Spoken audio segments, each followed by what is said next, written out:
from Long Beach, California, this is GovLove, a podcast about local government brought to you by Engaging Local Government Leaders. I'm Meredith Reynolds, Deputy City Manager for Long Beach, California, and GovLove co-host.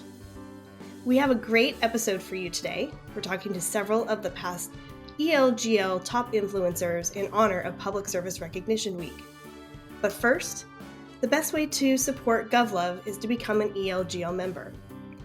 ELGL is a nationwide professional association engaging the brightest minds in local government. Check us out and learn more about membership at elgl.org. Now let me introduce today's guests. First, we have Jessie Brown, pronouns she, her, who serves as the social media specialist for the Iowa Department of Natural Resources. Jess has served as the Vice President and Midwest Representative for Government Social Media Members Council. She also led the relaunch of GSM's Golden Post Awards, served on the board of Social Media Club Des Moines, and been named Social Media Professional of the Year. Jessie was also recognized as a 2021 and 2022 ELGL Top Influencer for intuition, trustworthiness, and adaptability, with the nominator noting that Jessie is always open to sharing guidance, ideas, and lessons learned from throughout the government social media profession and is all around a great person to know. So we're excited to have Jessie here with us today. Next, we have Sarah Mondesire, pronouns she, her, who serves as the Community Wellbeing Manager for Commerce City in Colorado. In this role, Sarah oversees the Community Wellbeing Division that develops programs, initiatives, and solutions to address poverty, homelessness, neighborhood race equity to serve and elevate vulnerable populations. This team's operation coordinates information and referral services, outreach and programming to reach individuals and families in Commerce City needing services and support. Sarah was recognized as a 2022 ELGL Top Influencer for being passionate, caring, and driven, with the nominator noting that as their first city's homelessness navigator, Sarah's work deserves to be recognized as a crucial first step for the community to address the root causes of homelessness. That's a big job, Sarah, so welcome to both of you today. Thanks for joining us. Hi, thank you. Hi, yeah, thanks for having us. Excellent. So both very big and very different jobs, so great perspective to have here on GovLove today. But let's start with a lightning round to get to know you a little bit better. And Sarah, let's start with you. So what was the first music album that you bought? I really had to think about this, but my mind kept going back to NSYNC. I am Team NSYNC, and that was probably the first album that I bought, CD. Very good. What are you reading right now, Sarah? I'm currently reading Crying in H Mart. It's a memoir by Michelle Zauner. It's a great book. I've been kind of reading it in pieces and definitely recommend it for anybody that's looking for another book. Excellent. What about the last movie or TV show you watched? I just finished Avatar on Netflix. It's the live action one, and I've never seen Avatar before, and I was just blown away. So now I may watch the anime one. Yeah, there's lots of Avatar out there for you to consume, that's for sure. Yes. All right. And last but not least, what is one favorite park that inspires you? It's not really a park. It's a trail that leads up to a beautiful waterfall. It's called Hanging Lake. It's in Glenwood Canyon. It's beautiful, beautiful. It's a nice hike. And then once you go through blood, sweat, and tears at the very end, it's a beautiful lake and waterfall. So I have fond memories of going there a lot as a kid and through high school. So recommend it if anyone's in Colorado. That's a great spot to go to. Excellent. All right, Jess, over to you. So what was the first music album that you bought? I want to preface this with, I was only 5. Otherwise it sounds like I'm ancient, because it was on cassette, and it was Around the World in a Day by Prince and the Revolution. Ooh, very nice. Okay. Very nice. All right, what about what you're reading right now? I think I have like 3 or 4 books in progress, but the one I'm trying to finish the most, fittingly, is Set Boundaries, Find Peace by Nedra Glover Tawwab. I hope I said her name right. Yeah. Those boundaries are all things that we work through and struggle with, I think. All right. What about the last movie or TV show you watched? I'm not sure what I completed last because I'm always behind because my kids are in a million things. I'm in that stage of life. Hmm. But one that I'm trying to watch now, which I missed in a different stage of parenting life because my kids were small, was New Girl. And my teenager had watched it and said, yeah, you should watch Oh, this. And the oh, main very character cool. is Jess. So it's fun. So I'm trying to find time to watch New Girl. Very good. Yeah, it's always fun when characters have your name. I feel like with the name like Meredith, it happens very rarely unless it's Grey's Anatomy. So, And it's All usually right. Jessica. It's never Jess. That's So, right. That's right. All right, last question. What is one favorite park that inspires you? well, one, it has to be an Iowa State Park or they will probably run me out of the Iowa DNR. And for sake of confusion, since Sarah is from Colorado, I'm going to say Pikes Peak because we have a Pikes Peak State Park, but it's in Northeast Iowa, which is a gorgeous part of the state. And Pike found that spot first before he headed out to Colorado. So they're both named after the same guy. But like Sarah said, I spent a good chunk of my childhood driving there to see the fall colors and exploring around there. And Wow. now I get to promote it. So it's extra meaningful. Oh, that's nice to come full circle. Lovely. Well, thanks to you both for the lightning round. That was a lot of fun. And let's jump into our conversation today. So let's go to the way back time, and I'm going to ask a little bit about your local government origin story. So, when did you first catch the public service bug?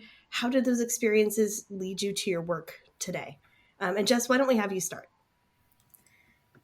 Mine is odd because there wasn't really like a building up to it kind of thing. I just was looking for a job coming out of college and I knew I wanted to do something that had a bit more of an impact or gave back in a way rather than something just, producing something or filling orders kind of thing. And so the timing was just right that I found this opening at the DNR. So that's been my only job since college.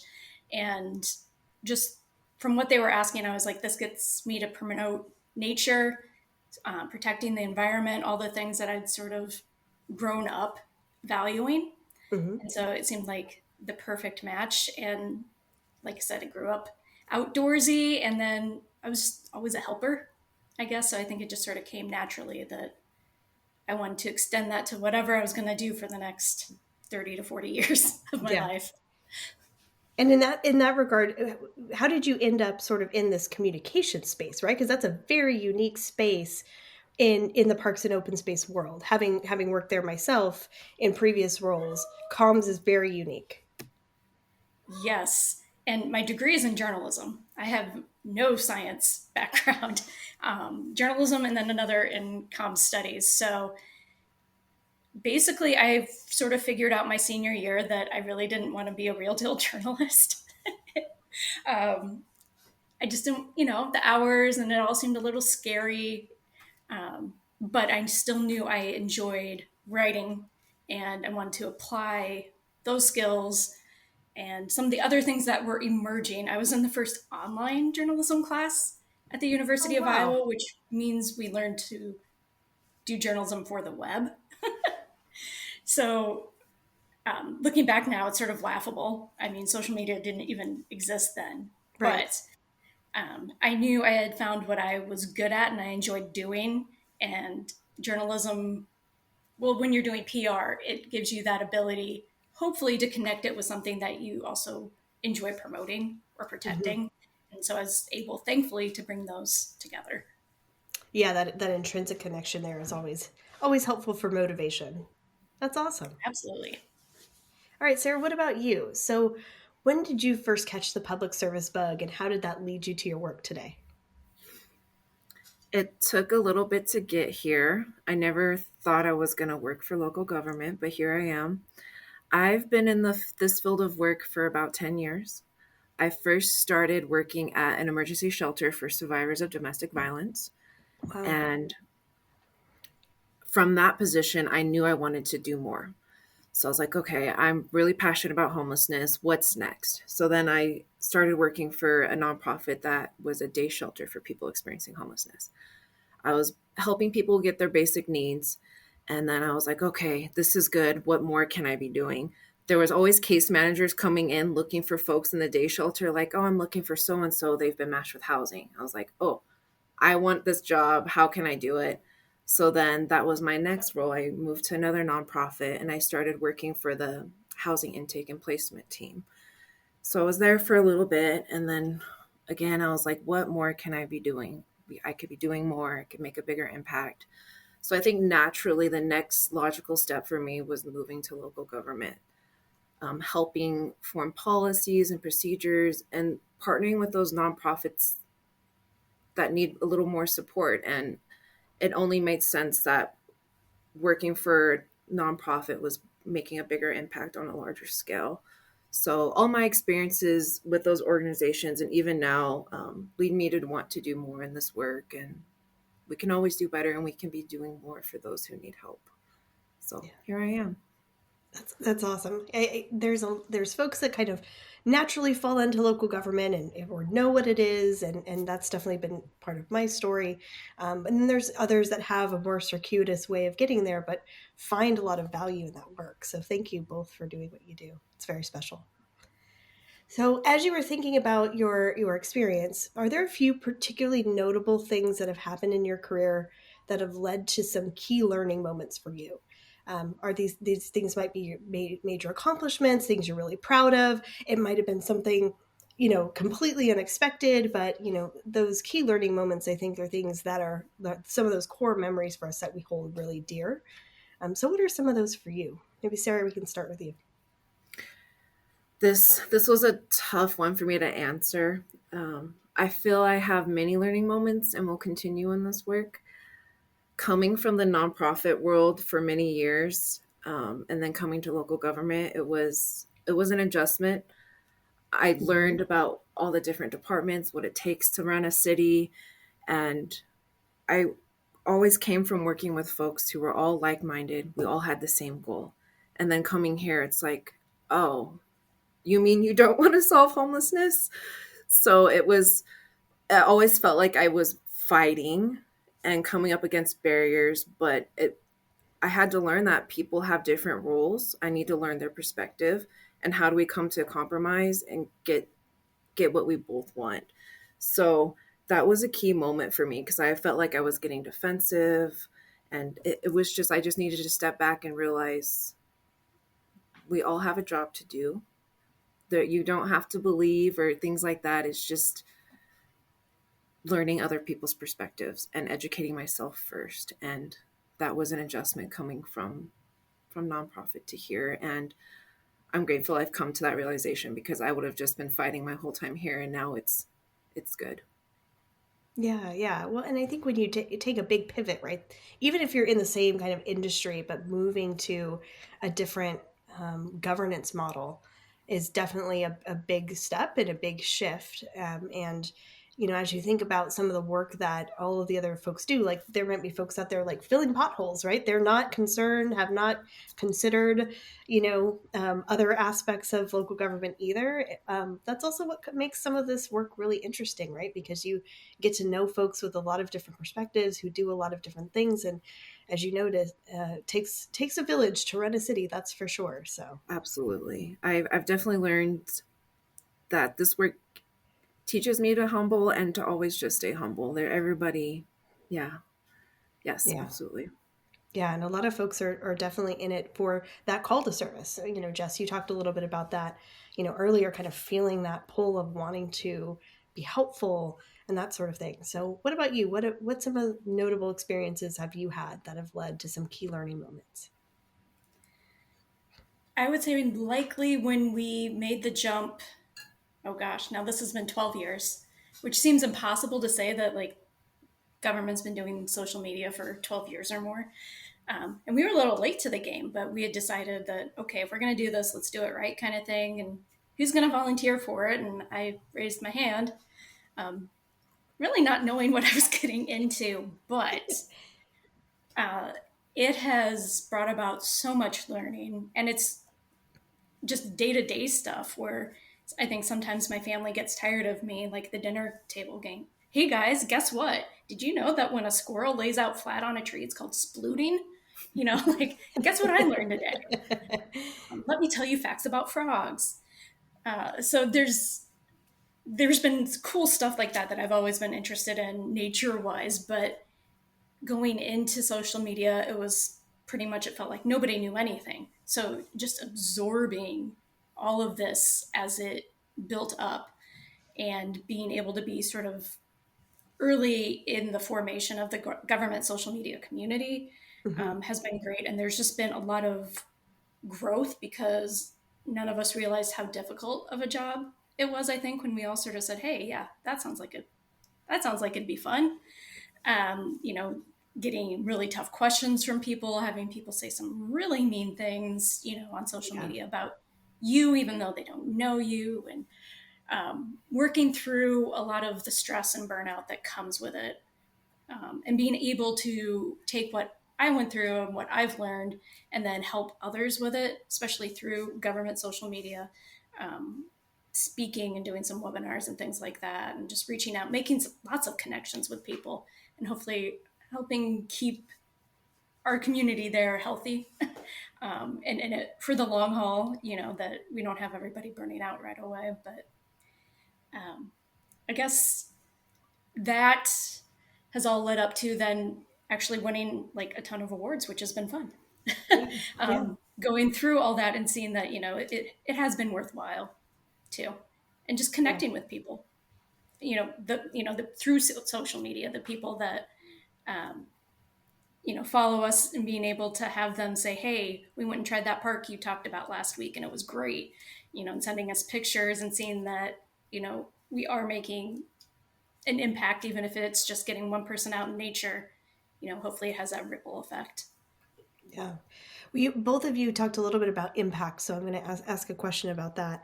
As you're thinking about kind of pouring yourself into the work that you do and the impact that you want to make, how do you stay sane? How do you kind of have that space for self-care? Because both of these jobs are incredibly difficult. They're incredibly demanding. They are out there in the public for people, and you get to be kind of the it person. So Sarah, let's talk a little bit about some of your strategies for, finding joy and coping. What does that look like for you? It's always a challenge. It's always easier said than done for me, and I'm sure for everybody, is the little things. When I leave the office, I turn off my cell phone. When I don't turn it back on till I'm in the office.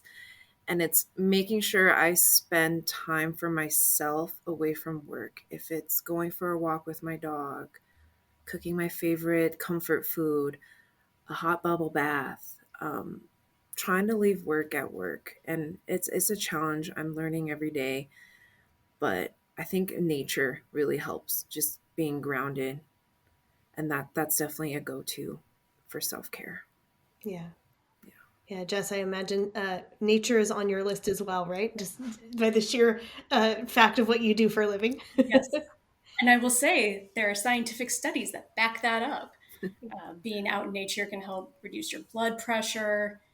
A couple others, I don't have it all memorized, but yeah, I mean, there's definitely physical and mental things from being out in nature. So definitely. And I mentioned, I'm still trying to read that book on boundaries.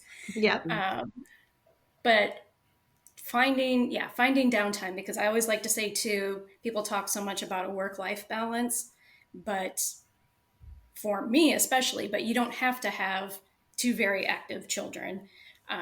Everybody has pets, aging parents, they're renovating their house, they're doing this, you have to pay bills, whatever. It's like, it feels like 80 to 90% of the life part is still work, right? So finding time for rest in that equation is super important, but also super difficult. But so important that I'm just trying to keep up with the basic needs, trying to eat healthy, trying to find time for working out. And then just in the day-to-day, it took a long time, just trying to let go of some of my overachieving and perfectionism, being able just to say, no, this is good enough. And this person yelling at me right now, it's not about me at all. They've got something else going on. and being able to recognize that I'm not going to let them get me mad, set those boundaries, right? Mhm. But maybe show some empathy because clearly they are not coping with whatever the situation is well. So there's something more going on there. So being able, I guess, to let go of taking things personally and for things being perfect has gone a long way in the day-to-day, trenches of social media. Yeah. Yeah, But I that's do really need to get out of the office more. So Yeah, that's great advice. Great advice. Well, and Jess, you talked a little bit about, when you get to win some awards and people, recognize your hard work. Always fun, always nice. In this case, what was your reaction when you learned that you were nominated by a peer or colleague for the ELGL Top Local Government Influencer Award? I was completely and totally shocked. One, because I didn't even think I was eligible because I work for a state agency. um, so that was the first reaction. But then I was just, I can't even find the word for it, but I guess overwhelmed by the sense that um, somebody saw those qualities in me and wanted to take that extra step to Mhm. recognize that, especially on such a large national level with so many people, involved in ELGL. There's just so many great possibilities already that they thought I could fit in that group. So That's really neat. Yeah, it's always fun to get that nice surprise that someone took an extra step to recognize you. And Sarah, mhm. what about you? I definitely did not believe it. When you reached out initially, Meredith, I was like, no, I'm unfamiliar with this organization. I don't have a profile. This must be a test from IT. So then you reached back out, thankfully. So I appreciate that. And then I asked you some additional questions, and then you Yeah. linked my nomination. I read it and I was super touched. Similar to what Jess said, that someone went out of their way to recognize you and say such kind things. I definitely shed some tears while reading it. It was a nice reminder to read those things because it felt like it was so long ago. It made me pause and reflect on the last 3 years here and how far the work has come. So thank you for being persistent and following up, and what a great Sure. organization. I started doing some more digging. I was like, wow, this is really great. I was shocked. I'm just so grateful to be here. It's an honor. Yeah. Well, that's the fun part about ELGO that got me hooked all those years ago. I think it was probably 2017, is that it's such a joyful space. And local government isn't always that. Just you talked about people yelling at you because their coping mechanisms weren't perhaps top notch. Sarah, dealing with those individuals who are experiencing homelessness or who have some vulnerabilities that needs folks need help, like those are really trying spaces. And to have somebody say, hey, I noticed you have done an excellent job at in your work as being a good solid human. Both of the profiles written for you were like, you have to know these people, they're amazing. Part of why I reached out to both of you for today's podcast. And it's always a really great thing in that space for ELGL because there is so much joy. And so really glad that came through for both of you in the nominations, and those are from your peers. That's the cool part about the Top Influencer Award, is that these are people who are recognizing their peers for something that they do every day. So yes, being able to read those things, no matter how big or small they might be, is also another thing to kind of keeping that motivation happening. And I'm sure both of you have been in that space where you have had others who have encouraged or supported you or guided you in your public service journey. And maybe there's times when you have done that for others. So let's talk about that a little bit. So Sarah, is there some folks in your life that have been there for you, have encouraged and supported you? And how might you do that for others as you come across them in this local government space? Yes, there's definitely one person that immediately came into mind. When I first started with the city, I was under Parks, Rec, and Golf, PRG. My supervisor then, Lisa, has really been a person of support for me and continues to this day, even in a different department. She's guided me with personal and professional growth, In moments where I feel completely defeated, she's there for me. In moments where I need tough love, she gives it to me. And it's really important to have that peer support with someone in local government and work in general. And I don't know if I would be here without her and the support that she gives me. I can't confidently say I've done that for someone yet. I've only been here for 3 years. I hope I can be one day and model what was given to me for someone else. But um, it's definitely important to have. And thank you, Lisa. Yeah, Lisa sounds amazing. Can't wait to meet her. But those shout outs are really cool when they happen on these shows. So we'll make sure that she gets a listen. But paying it forward is a really great thing, and is something each of us have the opportunity to do, even in the smallest of ways. And sometimes we don't even know that we do it. So, Sarah, you may have someone out there who's giving you a shout out one of these days. Thank you. Jess, what about you? I have to say, I've been so fortunate through groups like ELGL and government social media, finding people who are doing the same thing as me, going through the same things as me. So we have a very robust group chat. Um, Too many people to name, but they definitely know who they are.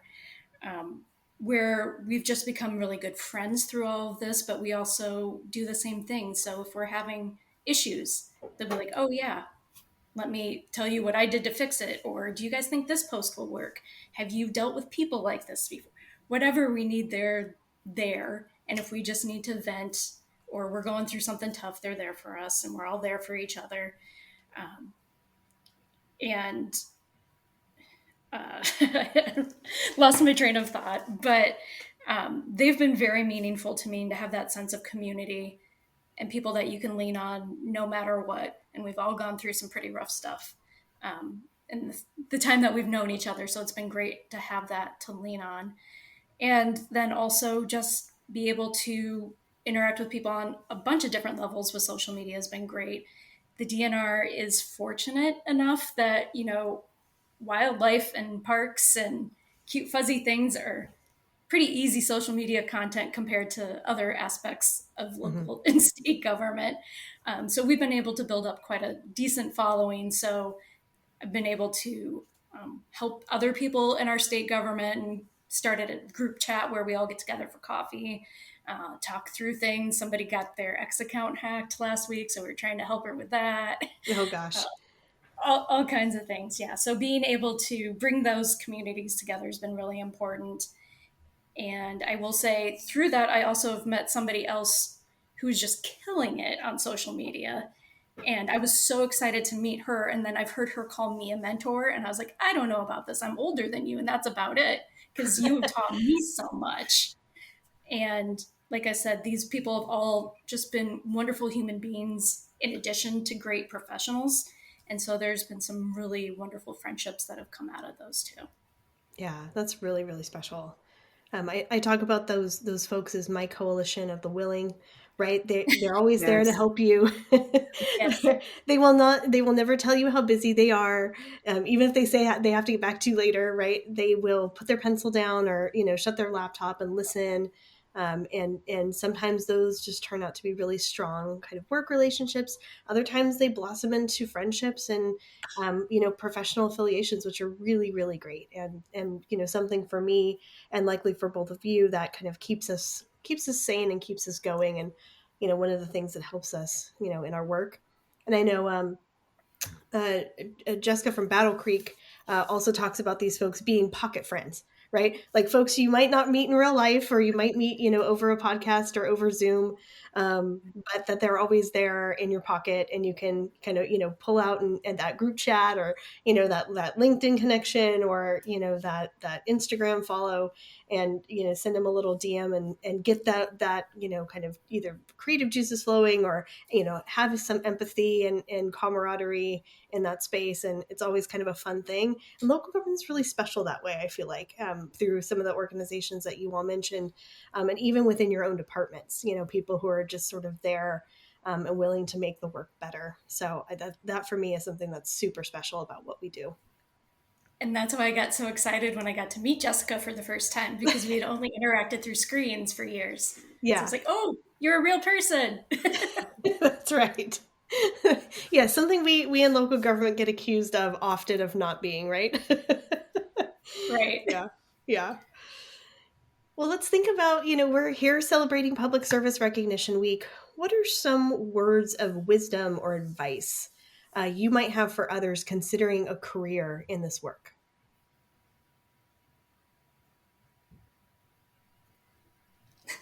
Sarah, what about you? I think it's my advice would be is finding and knowing what your passion is. What is it that fulfills Excellent. you? I think about that all the time. And then alongside that is also knowing what my values are. So that's my guiding light, and I would encourage others as well to think about that. Um, a career in public service is sometimes I feel like you can be caught up in the politics and come up against barriers, but as long as you stand on your values and your passion, that's what works for me, and that's the advice I would give to others considering a field in work in this field. Excellent. Give me an example. Like, what are some of the values that ground you? Sometimes it's wrong and right. Can I go home and feel good about the decision that I made? Yeah. Um, as long as I'm not compromising my values of helping others, and that I know that I stand up for what I believe is right, then I'm okay. I can go home and feel like I did my part. And sometimes there are barriers where it's not that easy. Hmm. So maybe sometimes it's asking what is it saying? You ask for forgiveness later. Kind of just Yeah. make that decision on the fly, and because it was the right intention, if that Right. makes sense. Right. Well, yeah. Everything in pursuit of service, right? In pursuit of Yes. others. Yeah. Excellent. All right, Jess. What about you? What are some of the words of advice or wisdom for others considering a career in public service? I think to jump off of what Sarah said, that passion, but also in our line of work is almost a double-edged sword sometimes, where it's so important for us to have that passion and that love for not only the actual work we're doing, but the people that it's affecting and impacting.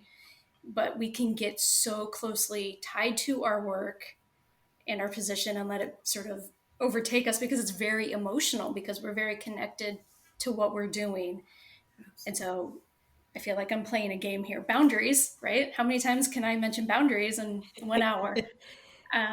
But learning how to harness that passion so that it can make an impact, not only on the greater community, but on yourself. Because when things do tend to get extra stressful or rough in the social media community, I've always told people just to remember, in addition to all the self-care things, what is the joy? Like right now, it sort of feels like this is a horrible, horrible place to be in, but why am I here? I'm here because there was something that drew me here, because I loved it and I connected with it.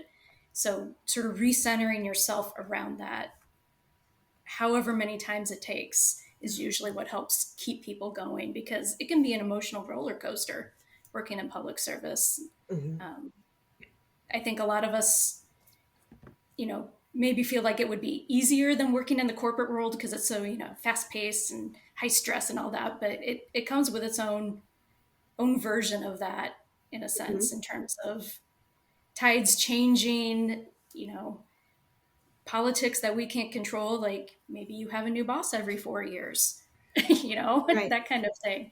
Um, so just being able to weather all those changes and stay grounded in what brought you to the job. Yeah. Well, you both talked a little bit about in several of your answers today in our discussion about impact, and I think that's a really interesting thing that often gets kind of overlooked with local government. This calling for service, can show up in a variety of industries and careers, but many of us are facing, historic vacancy rates in our organizations where it's really hard to hire people. There's not a lot of interest. And both of you have this really strong kind of service orientation and looking for impact and outcomes, through passion and values and things like that. And being able to talk to others about how local government can be that place that you kind of find your professional home. And it still allows you to show up to work every day, do great work. Jess, you talked about finding that thing that you are good at, and finding kind of the place that you can bring those skills to the forefront.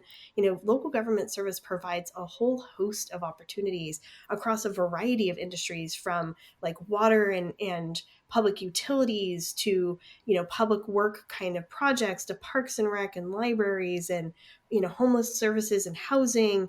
And there's so many more things that come with local government, where there's a chance to make that impact and to really be thinking about equitable outcomes. And both of you have that aspect of that, and it shines through for me as we're talking today. So for those who are listening to us, that is definitely something that we're trying to instill upon the next generation of local government workers who have that calling to service and are able to sort of see themselves in this work.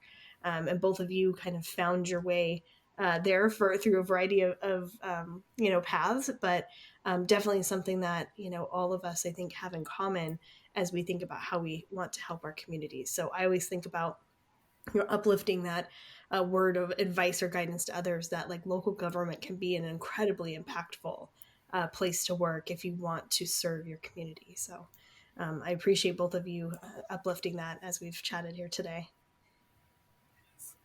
All right. So let's talk about a shout out for you. So somebody gave you a big shout out, wrote a bio for you for the ELGL Top Local Government Influencer Award. So if you had the opportunity to shout out some of your peers or colleagues, who would be on the top of your list? And so Jess, let's start with you. Well, like I said, the group chat knows who they are. Yeah. So all of them, but also Warren Kagerais from King County in Washington. He has been one of the people that I was fortunate enough to meet early on in this sort of government social media journey, and has just become a wonderful friend. And I am constantly amazed and impressed by how his brain works. Mm-hmm. Thankfully, he has a great sense of humor too, which makes him so much fun to talk to, with just dropping all this knowledge and then just being very funny on top of it. But his brain gets just so in depth to the details of how to really connect with his community and how to really harness and embrace social media to get those impacts like we've been talking about, how to actually make a difference in the community and make social media a greater part of the fabric and communications in government. And so he's just been a wonderful person to walk with through this journey. And I was fortunate enough to serve with him on the Government Social Media Council as well. He was president and I was vice president. And he's just an exceptional leader. Excellent. Yes, shout out to Warren. He's also on the ELGL board, which is a lot of fun. So I get to see him in that realm as well, and definitely appreciated him for very similar things. So shout out to Warren. Excellent. Sarah, what about you? Who does your shout out go to today? Definitely the team here at Community Wellbeing. They are out there doing the work every day, boots on the ground, providing crucial services. I am just in awe with the team. Ugh. Sherry, Roxana, Jeremy, another Sarah. We have such a great team dynamic and culture that the work is so hard, and to be able to lean on each other and seeing that in moments where they had a tough day or they get to debrief, and the support that we have for one another is just, it's really beautiful to see. So total shout out to them. They have made an impact in the community for sure in the short time that they've been here. They've been able to build trust with working with community members, other community groups. We're actually having a large resource fair this month. And through them being out in the community, we have like surpassed the numbers of vendors that have signed up from last year's. And I know it's because of the hard work and the relationships that they're building in the community. So thank you. That's excellent. Oh, what a great team. Well, and trust is really the currency of local government. And for folks who are unhoused and perhaps have other issues where systems and structures have failed them, that personal human connection is so important. And then to be able to have that then in a really supportive and joyful team when the work is so incredibly stressful, is there, that's pretty special. Then that doesn't happen everywhere. And I think that's seeing you here, Sarah, and being able to shout out your team, and recognizing that is pretty cool, because that is definitely something that helps get everyone through their day, for sure. And then we also did a shout out to Lisa earlier, right? So Yes, and yeah, Lisa. yeah, excellent, excellent. All right, so as we wrap up today, let's see what's next for each of you. What are you working on? Anything interesting that our listeners should look out for? Sarah, we'll start with you. You talked a little bit about your resource fair. There might be Yes, other things out there. Oh, I think we're always working. We have regional collaborations here in our county, and one of the big things that is a conversation we're really trying to find solutions for is emergency sheltering, especially during winter months. So that's one thing that is probably at the top of our radar. So we want to kind of build a collaboration on what that looks like. Just continuing to provide solutions and initiatives to help uplift our vulnerable residents. So nothing specific. Our team is actually growing here at Community Wellbeing, so that's exciting. So we have new Excellent. positions coming on board that will address food equity, health, education, and employment. So that's super exciting. We get to make even a bigger impact in different areas of need. So you're going to be hiring soon? Yes, we will be hiring soon. Excellent. Excellent. Well, good for you. Such a great space for people to join that team, for sure. Wonderful. Jess, what about you? What's coming up next? Can I just say what Sarah said? Yours was so grand and beautiful and meaningful. I live in a world where it's sort of like, I just want to get ahead. I want to be able to plan out content for 2 weeks. That's what I want next for me. But I will say we were able to bring on a videographer last fall. And so being able to work with him, we've been able to do some more video content and creative content. Randy gets a shout out too. He just has a wonderful sense of humor as well. So it's been really fun trying to come up with some different ways to incorporate video where we didn't have video for quite a while, which is very lacking when you're in social media. It's like, how do you not have video? So really, I think delving into that. So it's not quite a grand, big over thing, because I'm in a really big agency too. So we're coming up on the summer. So we have all kinds of rec activities and safety and all kinds of things to focus on. It's just making sure I get it all on the schedule, right? Right. Yes. Well, the find your part, get outside, touch some grass, all the things, right? For coming up for the summer. Absolutely. But don't touch wildlife babies. I have to say that. We're in spring. Indeed. Yes. Grass, but not the rabbits. Okay. Well, and we'll look forward to all the fuzzy critters that Randy can show us on videos. So shout out to Randy. Yes. Excellent.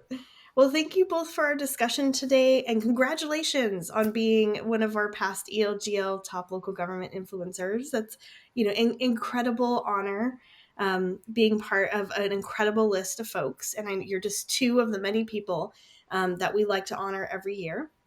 And so this year for 2024, our list will be available during Public Service Recognition Week, which is going to be really exciting. So stay tuned for all of those who are going to be joining you in that honor coming up. It'll be very exciting to see the rollout of that list this year. So as we close out today, if we're going to ask you to be our DJ. So if you could be the GovLove DJ, what song would you pick as exit music for this episode? Jess, let's start with you. I am going to go low-hanging fruit here. Favorite band in the world is REM. And there's a song called I'm Gonna DJ at the end of the world. So it's the end of the podcast. I'm Gonna DJ. We'll go with that. Excellent. Sarah, what about you? This is my go-to. Nina Simone, Feeling Good. It's just this powerful song. Mic drop. Can walk out feeling good, head high. So definitely Yep. Nina Simone. Oh, Miss Simone, such a great artist. And Yes. also do love me some REM. So very nice choices today. I appreciate you both. Thank you. All right. Thank you both for being here. I really appreciate you spending time with me today. And congratulations again on your past ELGL Top Influencer honor. Thank you. Yes, thank you Been so honored much. to be here with Sarah. All right. That ends our GovLove episode for today. Thank you both for coming on and talking with me, and happy Public Service Recognition Week, everyone. Subscribe to GovLove on your favorite podcast app. New episodes drop every Friday. If you are already subscribed to GovLove, go tell a friend or colleague about this podcast or share on social media. Help us spread the word that GovLove is a go-to place for local government stories. GovLove is brought to you by ELGL, engaging local government leaders. The best way to support GovLove is to become an ELGL member. You can reach us online at elgl.org/govlove or at GovLove Podcast on LinkedIn, Instagram, and X. Thanks for listening. This has been GovLove, a podcast about local government. Butterflies all having fun, you know what I mean. Sleep in peace when day is done, that's what I mean. And this old world is a new world in a bold world.